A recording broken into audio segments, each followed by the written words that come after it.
race fans, this is Jeff here on Racers Reunion TV on RacersReunion.com on the banks of the Saluda River, according to Dink Widenhouse, right here at JB Days Riverbend Stock Car Museum at Raymond Park's 95th birthday celebration. And I got my old buddy Gray Smith with me. Gray, how you doing, partner?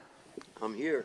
Yeah, you're here. That counts about 10 points. That counts. That's worth at least 10 points. And you're looking good, man. The shades, you know, you got the shades going. That looks good. The Hollywood look. The Hollywood look, you know, got the beard trim going on there. Thank you. Yeah, you're styling, buddy. My wife sort of helps me with this.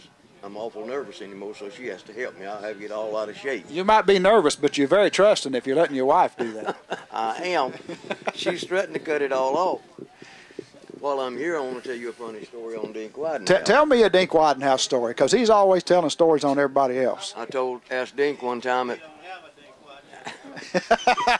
yes, I do. One of the club meetings, I think at Danville, and I asked Dink. I said, "Did you run dirt or asphalt?" He said, "I run dirt all the time." Said, "You can show off more on dirt." And I said, "I'll use that if you don't mind." Yeah, that sounds like something Dink would say. He could throw a rooster tail, boy, I tell you he could. He could. He used to show off a lot, from what I understand. Yeah. I called him the Fred Lorenzen of the dirt tracks. That fits you know? him rather well. It fits him real well, doesn't it? I think it does, yeah. Well, Gray, you know, you and I get together occasionally at these types of events where we get to talk about race car drivers, and we always seem to marvel at how much interest there is in racing history and you guys that raced back in the day, and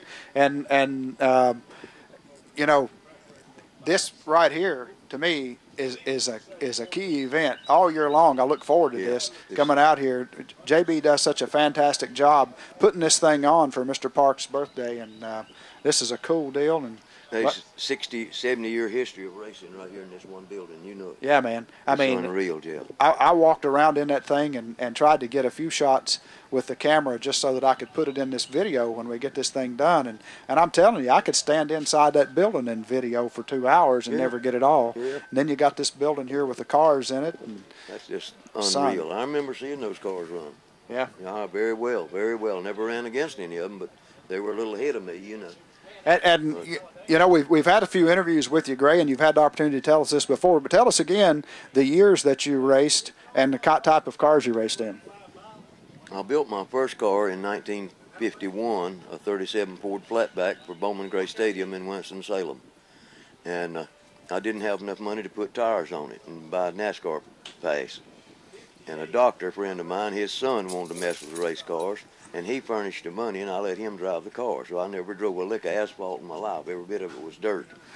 Well, he drove it a pretty good little while, but he ended up wearing it out and tearing it up. And that was in 51. I had a son born. I was married in 50, 51, 53. I was married to my wife, first wife. And 54, my son was born, who is now 55 years old. And I didn't have the money to build race cars, you know. Yep. And I went in business for myself. Now, I helped other people all along. Had a service station, helped sponsor a couple of cars with gas and things, and helped people with their cars, and went to the races regular, kept in touch. And in 66, I started building the dirt cars, and I ran from 66 through 89, all dirt, about 12 tracks in North Carolina, Virginia. Had a lot of fun. Met an awful lot of good people. And you turned out to be a legend. That's what my boy says, and I said, "Boy, you know, I couldn't even spell legend until NASCAR told me R1." That's cool, Gray. You know, I have a lot of fun with it. You know, I enjoy talking to the people. You know. Oh yeah, man, this is cool. This is a good thing, man. He said you get more publicity now than you ever have. More popular the older you get. I said, at 76 years old, it's about time. Yeah, you know, Rex White told me he gets more mail now than he did when he was a champion. Yeah, I you know, and David Pearson says he gets more mail now than he did then. It's amazing how this thing goes. Well, Gray, NASCAR, I don't know where to now that they don't care much about what the old boys done. They don't want to hear about the moonshiners running and all and racing on the weekend. I don't care whether they want to or not. We're going to keep talking about it. That's part of their heritage. Yeah, and now you're always good for a joke. If you got one queued up there, you got one chambered up there somewhere? It don't have to be a good one. I'll tell you a true funny story. All right. I go out, me and my wife, every Sunday night with the same people to eat supper. And he and his boy run body shop down there, about 6 miles below the house, do the best restoration work of anybody in the world, Randy Woosley and his 3 sons. We were sitting at the fish place. He got his glass of tea, and he turned it up like that, and he didn't get it plumb to his mouth and just poured it all down. He said, I thought that glass was longer than that.